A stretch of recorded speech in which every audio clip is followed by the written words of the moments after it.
they don't rewrite Macbeth. No.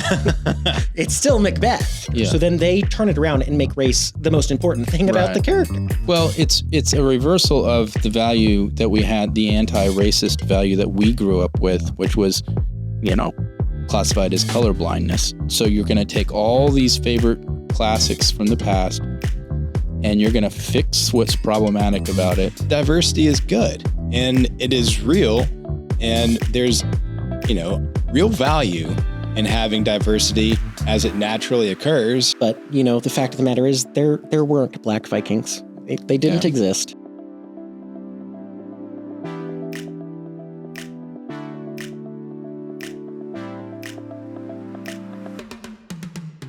Hello, and welcome to the Pop Culture Contrarian podcast with Thomas, Sterling, and Andrew. Hello. Hey there, guys.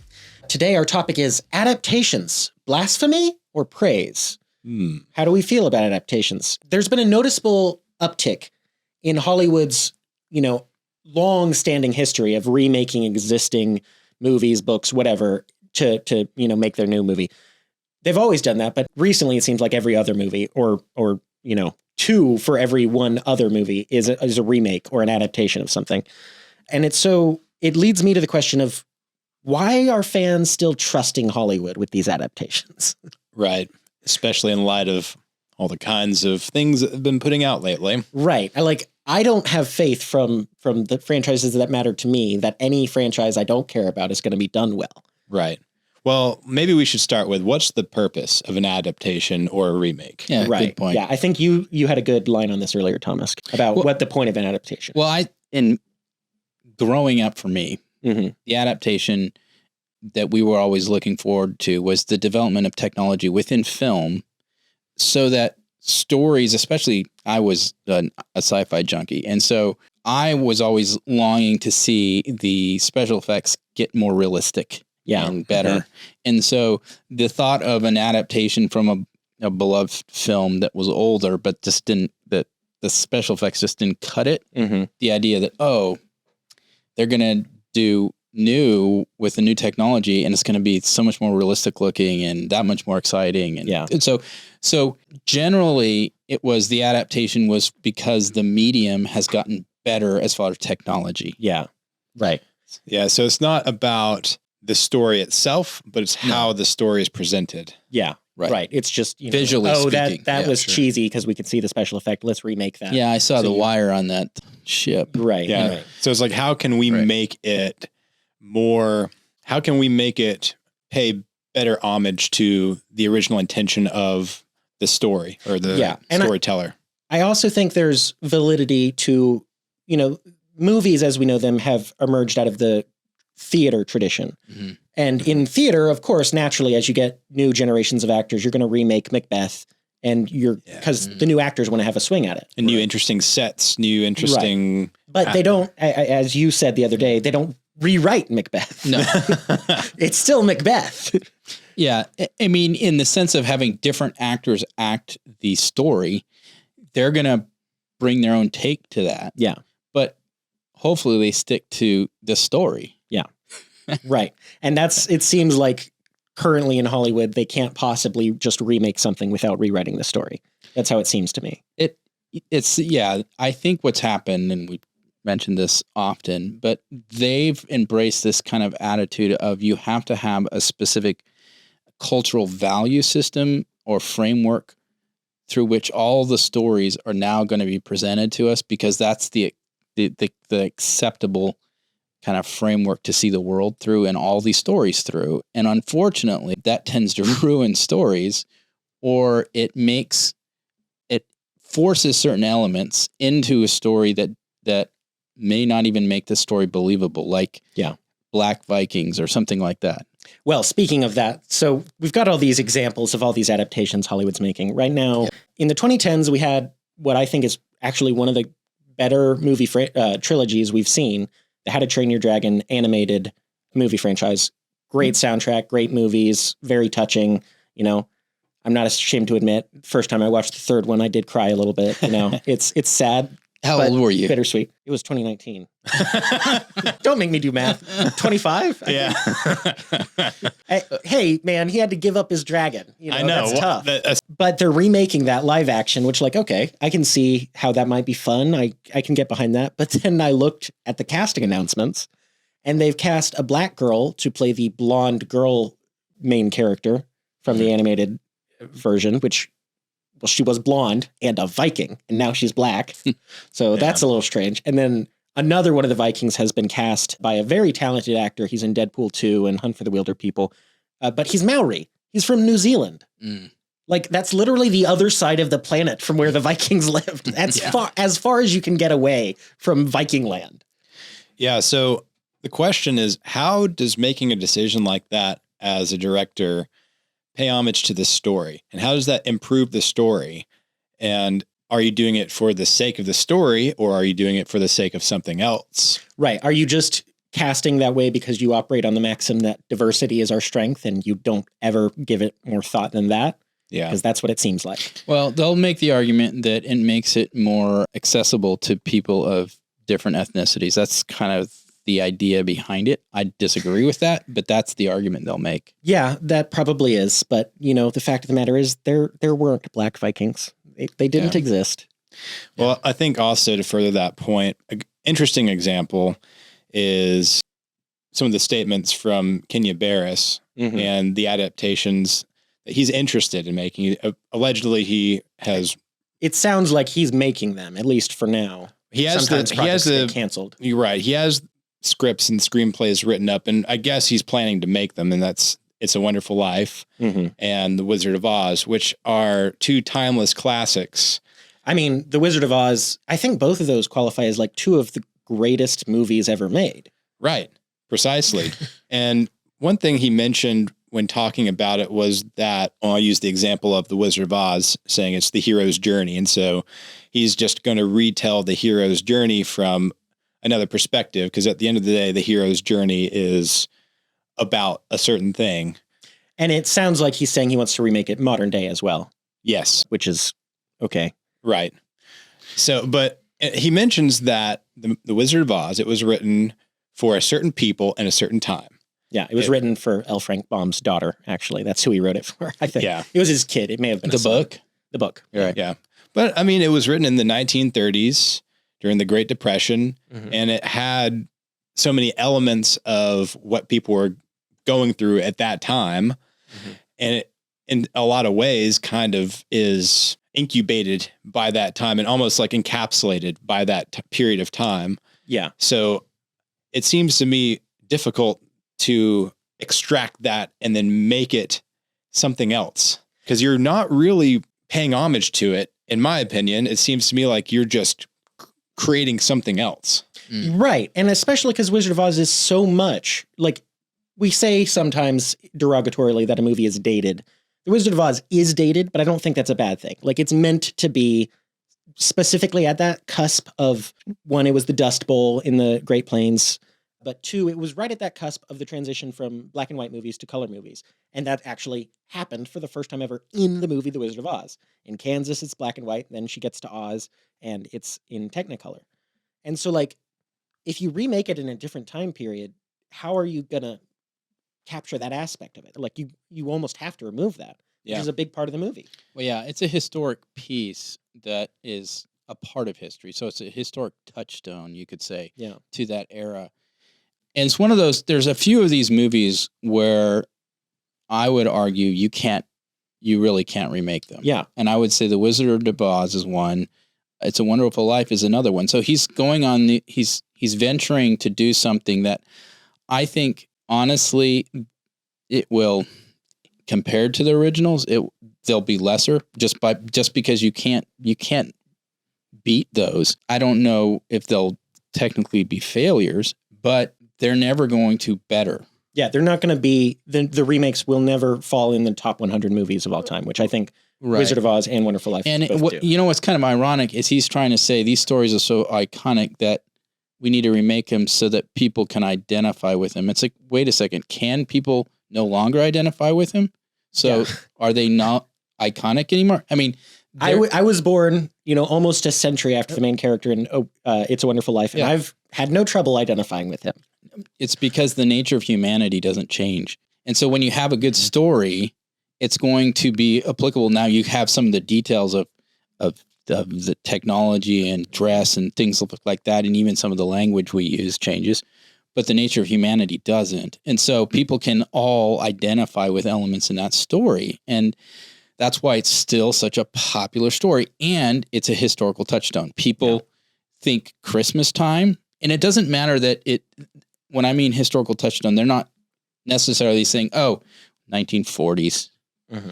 What they're saying is, when I was a kid growing up, Christmas time, that was on TV. Yeah, I remember that. And for them, it's created, it's kind of like, let's bring it closer to home. Imagine if someone decided, hey, I'm going to remake National Lampoon's Christmas Vacation. You can't do it. Mm. I mean, okay, technically, yes, you can try to do it. Is it going to be as good? Is it going to be the same thing? No. Of course not. Yeah, because it's a touchstone to that time. Yeah, so I think the broad theme of this past few minutes of discussion is, if you're going to make an adaptation, make sure you have some way you can actually make it better. Because it doesn't seem like the ones we've talked about so far, they have any way to do that. Well, I don't think they're trying to make the argument, but I don't think successfully, to say that the reason we need to make this adaptation is because people can't relate to it or something like, I'm not buying that. I'm sorry. I don't think you made that argument. Agreed. So, but thinking about, what adaptations can they make better? Well, there's one that's on the docket that they could improve, and that's the Avatar: The Last Airbender live action show they're making on Netflix right now. Maybe because the movie was so bad. Right, exactly. So it was originally an animated show that is still beloved, and people still watch that all the time. But then, M. Night Shyamalan took a swing at it, made a movie that was just terrible. I've never subjected myself to it, but I think you have, Thomas. I tried to. Now, I failed. I was such a fan of M. Night Shyamalan with his first 3 films. So what is 4 films? The Village. I saw The Village like 5 times in theaters. So no, first was The Sixth Sense, mm-hmm. and then it was Unbreakable. Oh, okay. And then it was The Village, and then it was Signs. All 4 of those I really enjoyed. Signs are great. And then Lady in the Water came out. Like, that was I watched that one. That was underwhelming. A swing and a miss. And then ever since then, I tried to subject myself to some more of his films, and they just. I mean, the biggest joke of the film of his, I thought, was the one with starring Mark Wahlberg, The Happening. Oh my goodness. Where the plants decide to kill everybody. That one was, at that point, I was like, okay, I think I'm done with Shyamalan. Well, you do have to give him some points on The Happening for cleverness, because he came up with a villain that required absolutely no special effects whatsoever. It's just footage of wind through the trees, that's your villain. It is. Good job. That was smart. Yeah. I mean, well, he is a creative guy. It's just that I don't know if he just burned through it in those first 4 movies and then was trying to capture lightning in a bottle again and just hasn't been able to. Now, I haven't seen some of his other films, but I did try to start watching The Last Airbender. Mm-hmm. And now I didn't know the storyline or the backstory or anything. So I didn't have any expectations going into this. Like, this is a story you need to follow. It was just like, oh, maybe this is an interesting story. And I started to watch it, and I was so bored within the first 20 minutes. I couldn't take it anymore. And I'm like, I'm done. Yeah. Yeah. And that's why I've never subjected myself to it. Yeah. I have watched a bit of the animated show, and many episodes have been on while I was hanging out with friends because they loved it. But I haven't ever watched the show all the way through, but I've seen enough of it to grasp it. Well, I think it is a good example of an adaptation, because simply from the standpoint of the format. So it was originally a series, a TV show, and a cartoon, an animated type of medium. Yeah. And then putting it into a movie form would be a benefit. Right. Because it's and something live action, new. People like to see an animated show made live action. It's the same story. Yeah. And it's hopefully going to be the same, the same homage and paying tribute to the characters. Yeah. So the movie was made by M. Night Shyamalan. It was a complete failure by every metric. Now Netflix is making their own show based on the original show, and it's going to be a live action show. And when they first started, they had the original showrunners helping them with their live action adaptation, which was like, okay, that's hopeful. That gives us reason to think they're going to do this right. Well, the original showrunners have departed from the show over budget reasons. I have my suspicions about what budget reasons mean, as I have suspicions about some other things. Their opinions cost too much, in other words. That's my thought. Well, their insistence on accuracy to the original show probably cost too much, is my guess. Their opinions. Yes. Yeah. So that is a bad sign originally when you lose some of your showrunners. But then they've been making these announcements about the changes they're making to the show ahead of the show coming out. And normally I follow the online discourse on this stuff. And like for Rings of Power, you always had people saying, don't judge it until we actually see it. With Wheel of Time, don't judge it until we actually see it. Halo, the same. All these recent adaptations that some people like. I don't like any of those terribly well. Wheel of Time, I've stopped myself from watching enough to the point where I'll dislike it, but I know if I watched more, I would. Yeah.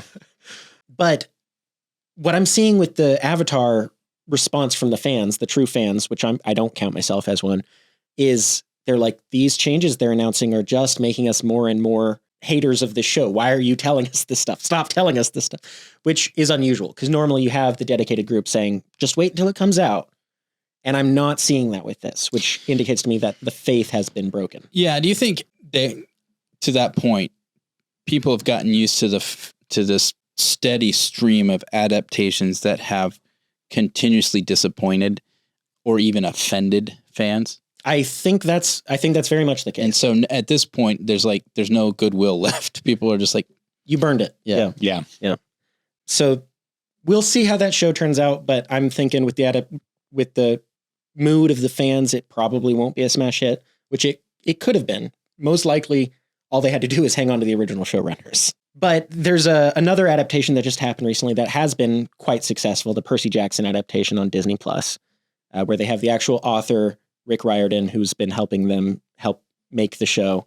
He has escaped from Hollywood's way of going in and changing and wokeifying all your stories because Rick Riordan is the most woke person alive. So he did it himself. Well, fair enough. Yeah. So they recast the blonde main character, Annabeth from Percy Jackson, as a black girl, of course. Of course. And I think it's important to point out, we don't think these black actors and actresses are bad. No. It's just that we know you specifically went in saying, we need a black actor.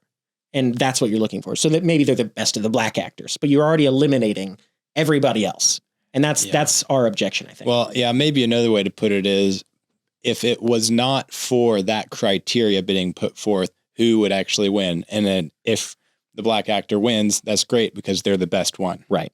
Well, it is a film medium, and so it's a visual medium, and so you have certain criteria, generally speaking, for the story that you're trying to get an actor to kind of represent, right? Mm-hmm. But if all possible, for most stories, you wouldn't necessarily have race as you could, but you probably generally don't need race as a descriptor of the character. Right. Yeah. There's going to be some stories that, that's an element. So it's significant and important. It's almost like Hollywood has said, well, a lot of these stories, the race doesn't really matter that much.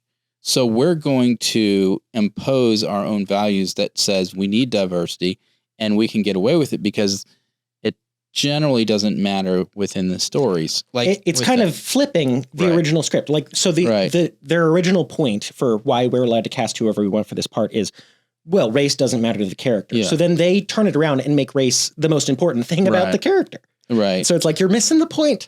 Well, it's a reversal of the value that we had, the anti-racist value that we grew up with, which was, classified as colorblindness. Yeah. Which was effectively, what matters most about a person is not their race, but who they are, their character. That's what matters. And we're to judge people based on that, not based on what they look like. And suddenly that got turned on its head, and now we need to recognize it, and we need to, quote, celebrate it and all this stuff. And so this is Hollywood's attempt to make sure that it is being celebrated or everyone's being equally represented.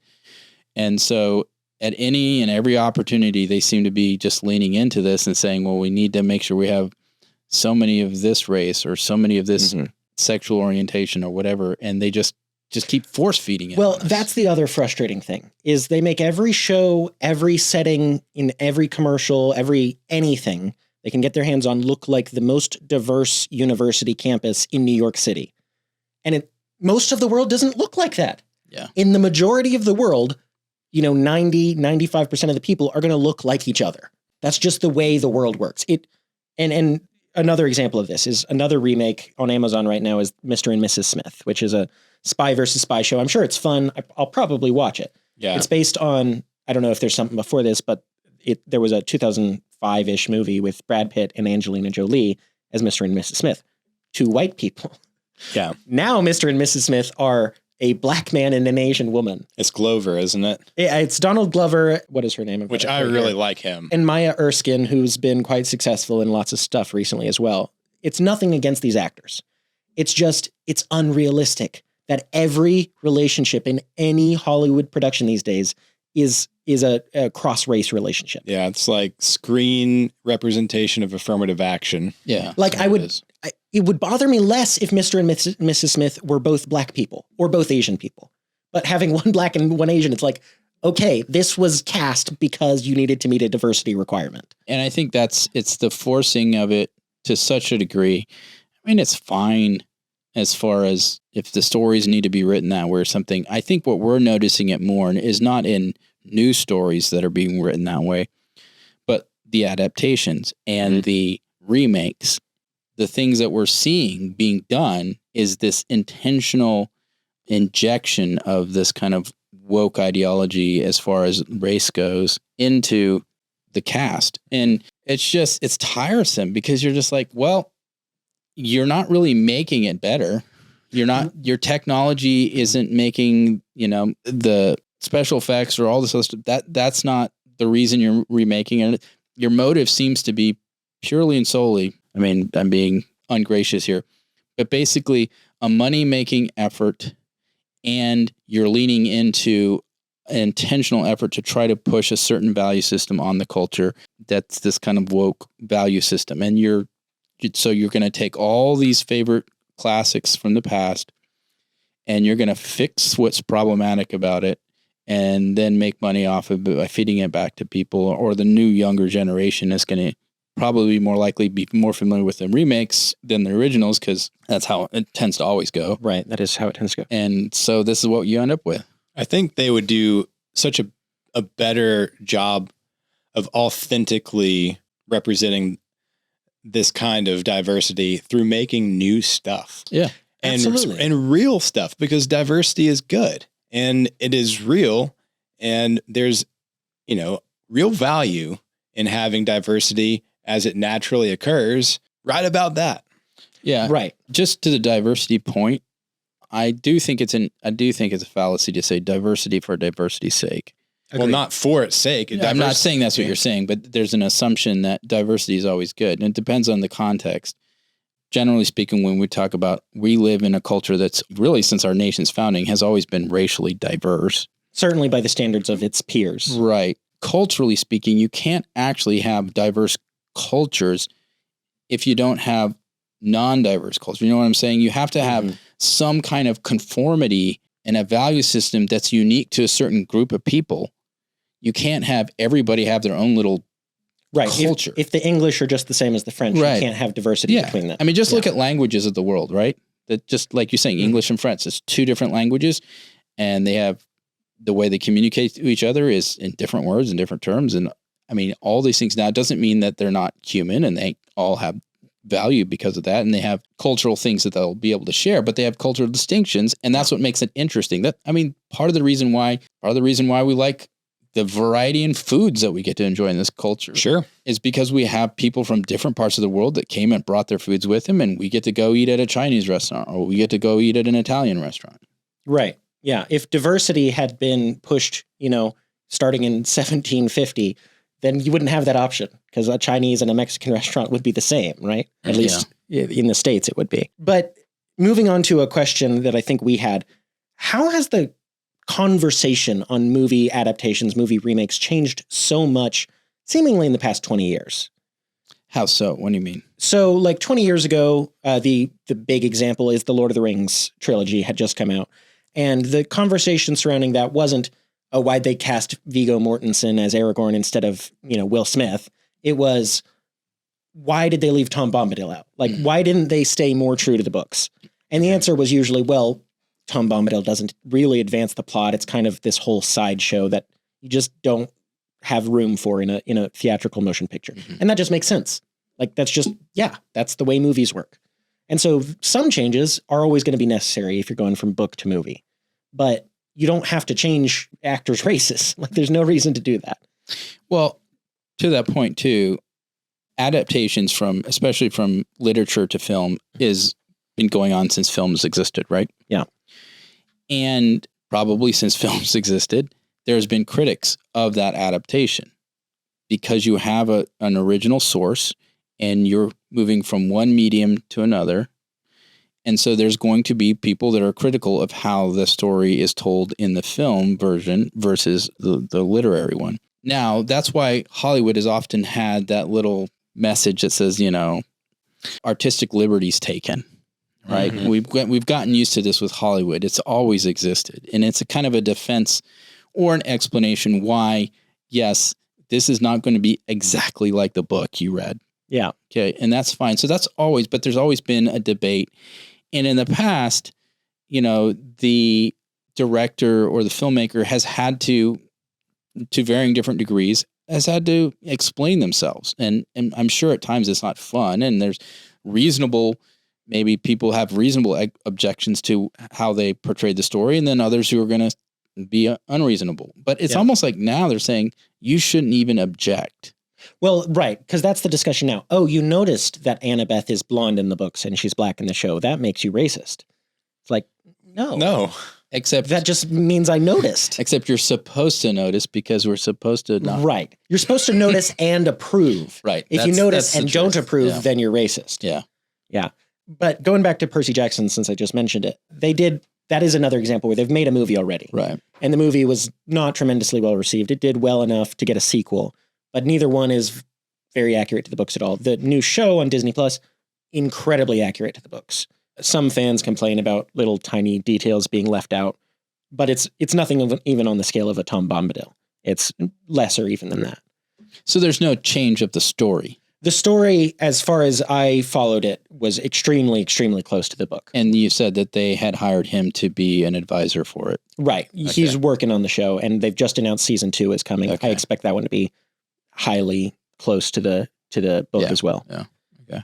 But I think the reason he got away with this is because he's so woke. He's willing to make these diversity changes, and he doesn't even fight him on it. So they're like, okay, fine, you can have the story the way it is then.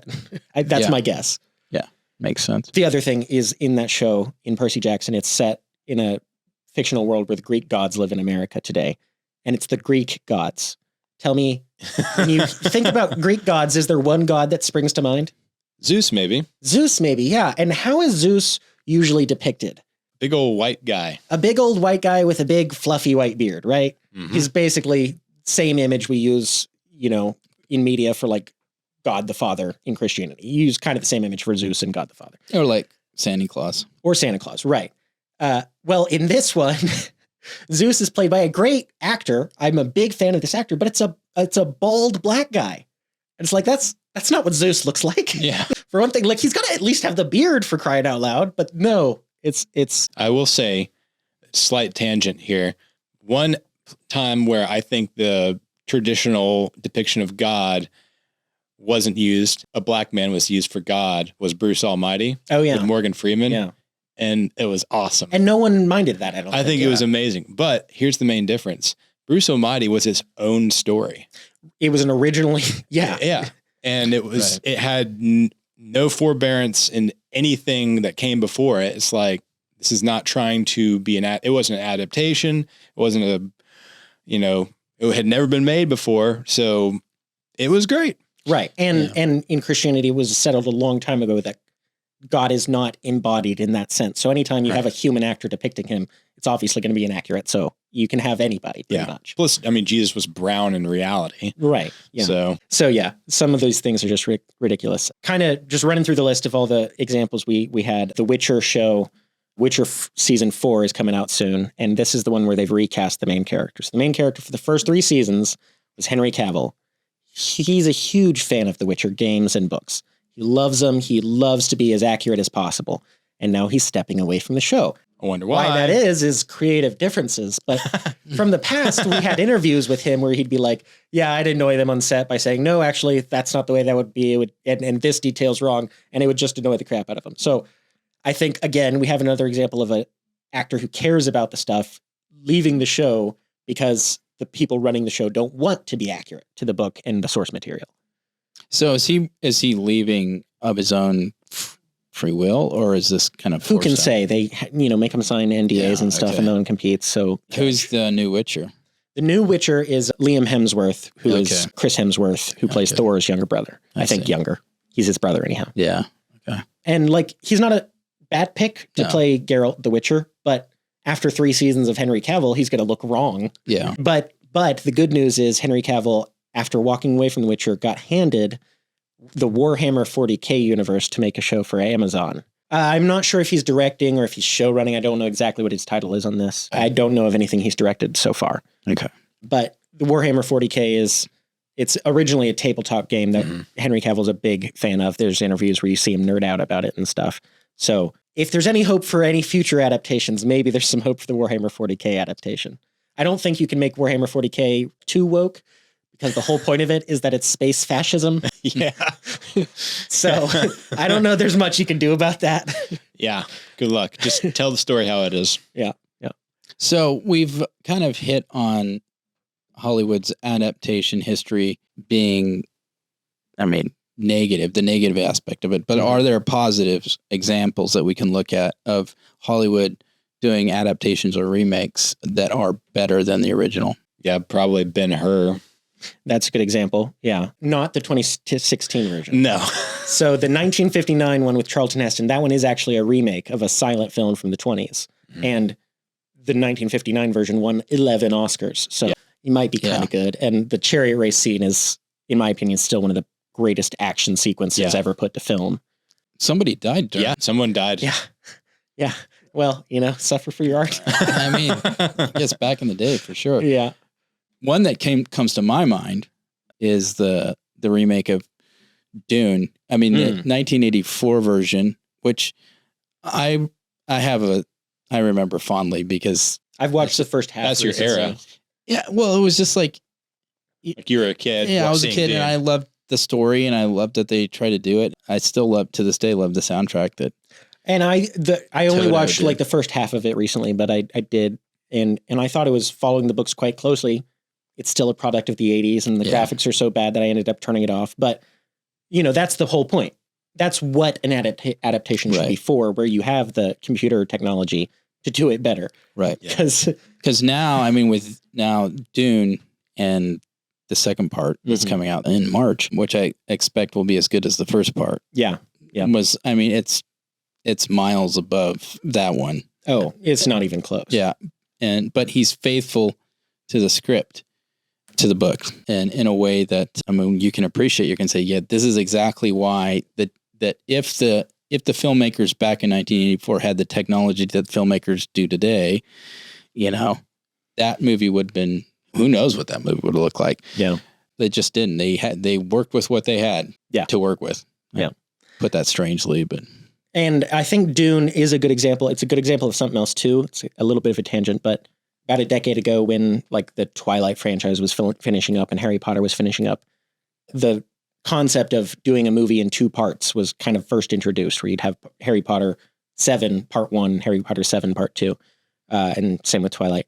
And I think that was ragged on a lot as just a terrible idea. But the fact is some books are just too big to be adapted all in one. Yeah. And I think Dune is a good example of a movie that benefits from having 2 parts. You just mentioned Harry Potter. Mm-hmm. I think that's a good example of an adaptation from a very popular book series.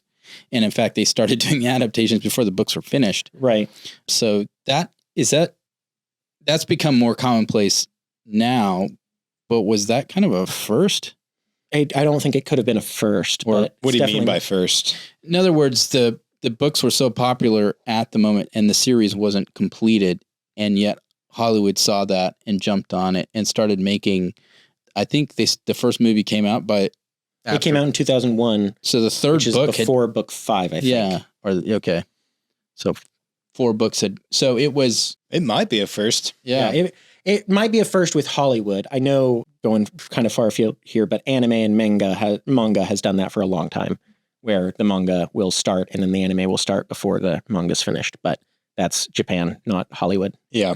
A little bit of a different dynamic there. Right. A little less mainstream. Yeah. But then, there are prominent examples of when they've done it since, like with Game of Thrones and stuff. So there's a series that you could argue was faithful to the books. And I mean, I have my quibbles, but the Harry Potter franchise was faithful to the soul of the books, I think. Yeah. There wasn't, and this is the other thing we'll point to. You didn't feel like there was some messaging agenda from modern culture value that was like injected into it to make it more, I don't know what the word would be, the right view of life or something. Right. I think the closest thing to that is when in the third movie, suddenly they start wearing normal clothes instead of their wizard robes. That's like as far as it gets. Yeah. Yeah. Probably like the right theology, not the right, but the theology of the left. Right. Yeah. Yeah. And then, of course, I think the gold standard for book to movie adaptations is the Lord of the Rings trilogy. Again, there are parts that I still am dying to see made into a movie. Tom Bombadil, I'd love to have seen Prince Imrahil in Gondor, but the Lord of the Rings trilogy is in my opinion, the greatest movie trilogy of all time. So I'll take what I can get. Just another thing, the Halo season 2 is coming out on Apple TV right now. I've seen some of those previews. It's not Apple. It's it's not. Is it Paramount? Paramount. Yeah. Okay. So correction, Paramount. There are some complaints. Yeah. Well, my complaint is that in the original game, like, because Halo is based on a video game franchise, one of the most successful of all time. In the original game, Master Chief, the main character, never takes his helmet off. Even if you beat the game, he doesn't take his helmet off unless you beat the game on the hardest difficulty. And then you get like one shot of him taking the helmet off, and that's it. And then in the promotional material for Halo Season 2, they're showing Master Chief with his helmet off. It's just like, this was like an actual like core feature that helped us identify who Master Chief was. He's the guy who doesn't take his mask off. Yeah, so that is another really good example of not being true to the story and not telling the story well, like paying homage to the spirit of what it is supposed to be. Yeah. And I understand that in Hollywood, they always want to get the helmet off as quickly as possible because you want to see the actor's face. But The Mandalorian already paved this road for you. They had Pedro Pascal covered with a helmet most of the time. I know some of the time he was only doing voice work, but for an entire season 1, he never takes his helmet off until like the last episode when he thinks he's about to die. Well, I mean, let's go back even further. Star Wars. Oh, Darth Vader. Yeah. I mean, his character is the helmet, you could say. Right. And in fact, the guy under the helmet isn't even the guy who does the voice. Yeah. Right. Yeah, because you don't want his voice. His voice was a little bit high and kind of nasally, and James Earl Jones does a lot better. Right. So I understand that I've played Halo, but by no means am I a Halo fanboy, or I don't know the lore other than I would pick it up occasionally and just get destroyed by everybody else who's playing. So it was frustrating. Right. But I have seen most of the first season, and I find it quite interesting and enjoyable. I don't know the rules about like he's not supposed to take his helmet off. I didn't know any of that stuff, so it didn't bother me. So I can understand. I think that's a really good point. Keep going. If you're coming from it without knowing and have no expectations of like the history of the story, and you see it, you don't know that it's being told wrong or something like that, and so it doesn't offend. Yeah. I think that's a really good point. It's what I felt with like the Harry Potter movies, where I had read the books and I do like the books, but it was never my thing. My thing at the time that Harry Potter was coming out was always Star Wars and Lord of the Rings. So when Harry Potter strayed from the books, it didn't really bother me because I was like, I don't care about this that much. So like, it totally makes sense that if you don't care about Halo as much, it's not going to bother you. Yeah. But Hollywood needs to understand that the reason adaptations have been successful traditionally, and the reason they're going to be successful going forward, is when you have the fan base on board. Right. So if you were to have The Wizard of Oz not be such a prolific movie, you could easily adapt it in this way and no one would know the difference and it would be fine. Right.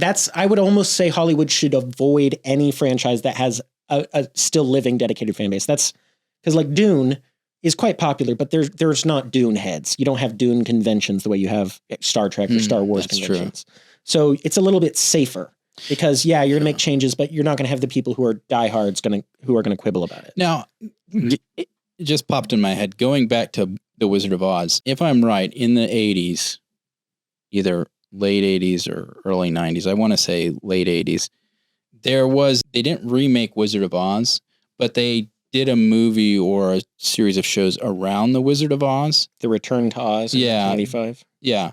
And it was kind of going back into that world. And I don't know. Well, there are sequels to the original book where Dorothy goes back. Exactly. So you can deal with, and I felt that was a way of dealing with that same world or story, re-entering it, but not having the hubris to think you could go and remake it and make it better. Yeah. Right. You know? Yeah. Yeah. And changing the setting, just that seems disrespectful to me because it's like you're saying you're not telling the same story. Right. Right. Yeah, I guess that's the core of it. Because Barris is talking about making it modern day California. But it's also saying, I mean, like who wants to see that tornado that comes better. Down and sucks up who knows where out of... It'll be an earthquake. Yeah. No, wait. If we get to see tornadoes hitting California, then maybe I'm on board here. I think you've just turned me around on this adaptation. All right. Well, so, I mean, you're not in we're not in California anymore. Yeah. I mean, what are you going to say? Right. Yeah. There's no more poop on the streets. No. Follow the yellow crap road. Yeah. Right. A whole new meaning. So there's all these adaptations that are happening. Some of them may end up being good, but I think the odds are no better than 50-50. In my opinion, if you are a fan of a beloved franchise, if you love some book series and you're like I've mentioned on here before, the Stormlight Archive, if you love the Stormlight Archive and you're saying, let's make a Hollywood adaptation of it, maybe don't. Maybe say, let's wait until Hollywood gets their head on straight again, and then maybe they can have a crack on it. But for now, stay away, because we don't want you to ruin it. I think that rule has almost always existed for, at least for remakes, maybe not adaptations, but for remakes, the chance of doing a remake that's actually going to end up better than the original, especially if the original is iconic, is to me almost an impossible task. Yeah, I definitely think so. It's been done. It has, but rare. Rare, very rare. And and I think it will continue to be. This just seems to me, it's either they're seeing it as a source of revenue because people are familiar with the story, but they're also seeing it as an opportunity to fix what was wrong as far as values. Yeah. What was wrong with the originals. I think we've dug in on that in the past. Maybe we'll dig on that particular aspect in the future, but yeah. So what have we talked about? We've talked about all these adaptations. When does it make sense to adapt? What's the motivation? Right. Yeah. And maybe you should wait until the technology's improved and you can do something better. How has the conversation changed? You know, because it used to be about quibbles about, oh, you left this chapter out. Now it's about you're racist if you don't like the show because, you know, Galadriel's black. She's not, but you know, whatever they do in whatever the new adaptation is, it's just the conversation changed and not for the better. And you know, why would you trust Hollywood at this point? That's my question. Why would you trust Hollywood? Yeah.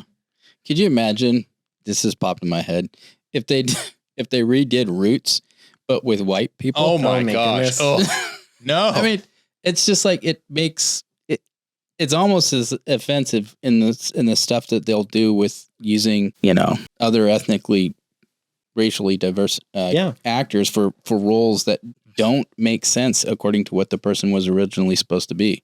Right. Like Cleopatra being black or something like that. Which we know she was not. Like that's just a historical fact. Yeah. Doing Roots and the main character's Irish. That would be hilarious. Oh my gosh. Yeah. All right. Anything we've missed that y'all really wanted to talk about today? No? We all good? I think we've covered it well. All righty. Well, this has been the Pop Culture Contrarian podcast with Thomas Sterling and Andrew. We're brought to you by The Patriot Post, which is the oldest conservative online news digest on the web. It's right. It's free. Be sure to like and subscribe. Bye. Bye. See ya.